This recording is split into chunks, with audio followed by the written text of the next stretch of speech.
Rube's Observations brought to you by Bradford White Water Heaters. Got to start with that 92-yard drive to end the game. You know, Matt Patricia's defense did some good things early in the game, especially the first half.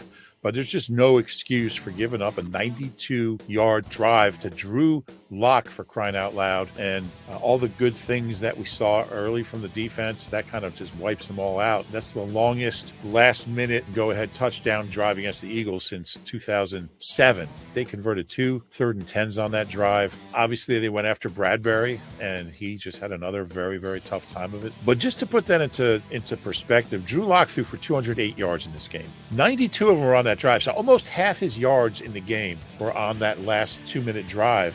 You know, up until that point, the Eagles had held them to about 200 yards and 13 points. So they'd done what they wanted to do. I got the sense the Eagles thought the game was over. I really got the sense they thought the game was over. The Seahawks are on their 8-yard line with 1:52 left.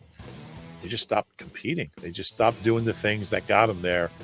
And I don't care who the quarterback is or what the situation is. Seahawks have lost 4 straight games. If you have a professional team on the other side of the football, you got to keep playing. You got to play 60 minutes. They didn't do it, and it cost them big time. A lot of the focus is going to be on the defense after this game because of the coaching switch, but the offense was awful. 3 straight games under 20 points. First time that's happened with a playoff Eagles team since 2002, and they won 2 of those 3 games. So this is just a complete offensive meltdown, and it's wrong to let Nick Sirianni off the hook, Brian Johnson off the hook, because they've just been awful. And the 2 plays that just drove me crazy were the 2 interceptions because they were play calls that didn't need to be called.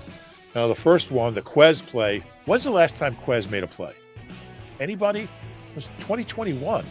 I mean, he hasn't been an impactful player in 2 years.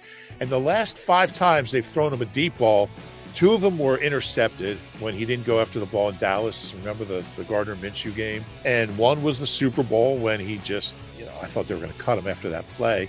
Then he had that bad fumble. And then this one, he's had 5 disastrous plays the last 5 times they've thrown deep to him. And he hasn't made a big play since that stretch started. Now there's 8:15 left. They're grinding out the yards. They're moving the ball. They're running well.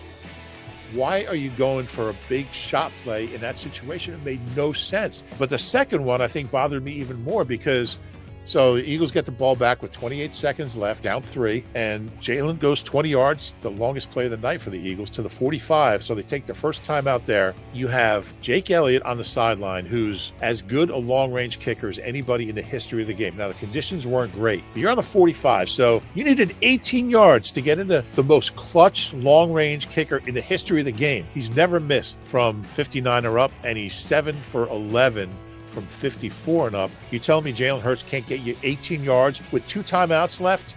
Well, no, you just chuck the ball deep again and get picked off again. The play call was awful. Like, everyone's going to blame Brian Johnson, and he deserves a share of it, but this is Nick's offense. It's his team. And those play calls probably cost this team a win.